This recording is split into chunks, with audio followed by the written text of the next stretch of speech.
10 ఏళ్ళు మీరు అధికారంలో ఉన్నారు. కాంగ్రెస్ పార్టీ మంచి చేసిందో చెడు చేసిందో ప్రజలు తీర్పిచ్చి నరేంద్ర మోడీ అమిత్ షా గారికి అధికారం ఇచ్చిండ్రు.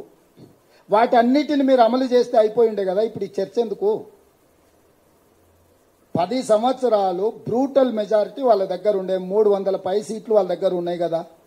ఇన్ని బిల్లులను చట్టసభలో ఆమోదించుకున్న వాళ్ళు ఇప్పుడు ఏదైతే కాంగ్రెస్ మీద ఆరోపణలు చేస్తుర్రో వాటిని వాళ్ళు అమలు చేస్తే అయిపోయేది కదా. పోనీ అది కూడా పక్కన పెట్టు.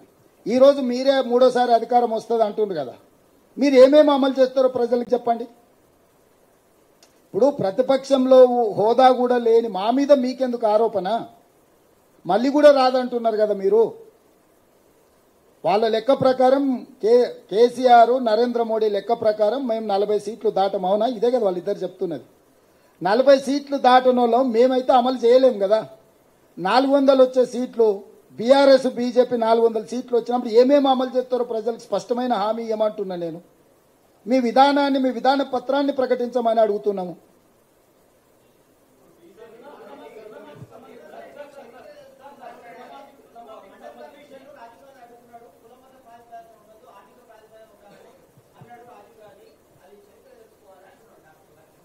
ఇప్పుడు లక్ష్మణ్ ఏమన్నాడు, కిషన్ రెడ్డి ఏమన్నాడు అనేది లెక్కలేదు.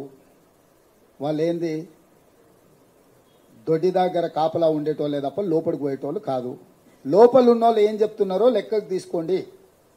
లోపల ఉన్నోళ్ళు స్పష్టంగా రద్దు చేస్తామంటున్నారు. రద్దు చేయకపోతే లోపల పెత్తనం చెలాయించే వాళ్ళతోని మీ విధానాన్ని ప్రకటింపజేయమని అడుగుతున్నాం మేము.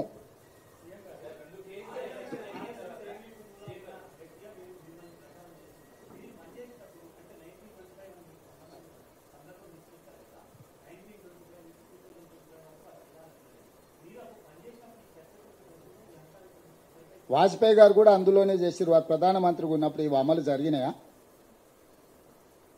ఏ విధానమైనా మనతోని చర్చించాల్సిన అవసరం లేదు. చరిత్ర డాక్టర్ బాబాసాహెబ్ అంబేద్కర్ గారు గొప్ప వ్యక్తి, ప్రజాస్వామికవాది అని మనం అంటున్నాం.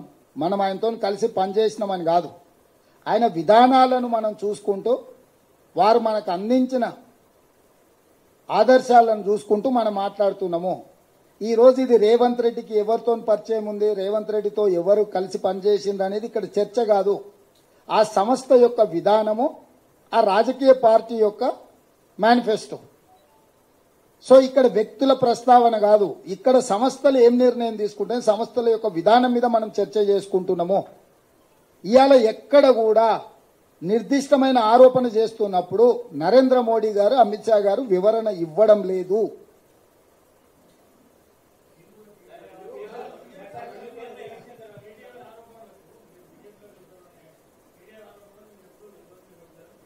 నేను కేటీఆర్ను అంత సీరియస్గా తీసుకొని నీకు ఎప్పుడో చెప్పిన మేనేజ్మెంట్ కోట వాడు పిల్లగాడు పొద్దుపోయినప్పుడు వచ్చినప్పుడల్లా ఏదో ఒకటి మాట్లాడతాడని. కేసీఆర్ మాట్లాడితే డెఫినెట్గా మాట్లాడతా.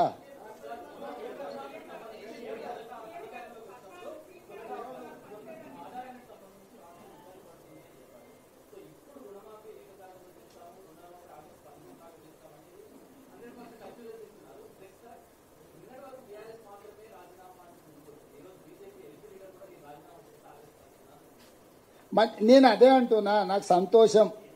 సిద్దిపేటకు ఇంకా మిగతా ఎవరెవరు రాజీనామాలు చేస్తారో ఆ ప్రాంతాలకు చేయని పీడ విరగడవుతుంది. 15 ఆగస్టు లోపల రుణమాఫీ చేసి తీరుతా. జూబ్లీహిల్స్లో ఉన్న పెద్దమ్మ సాక్షిగా నేను మీకు మాట ఇస్తున్నా. ఒకవేళ ఎవరైనా దీని మీద నమ్మకం లేని మీడియా మిత్రులు కూడా ఎవరైనా రాజీనామా చేస్తామంటే కూడా మంచిదే.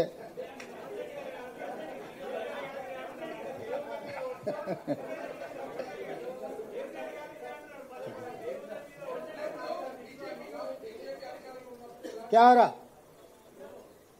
आशीष?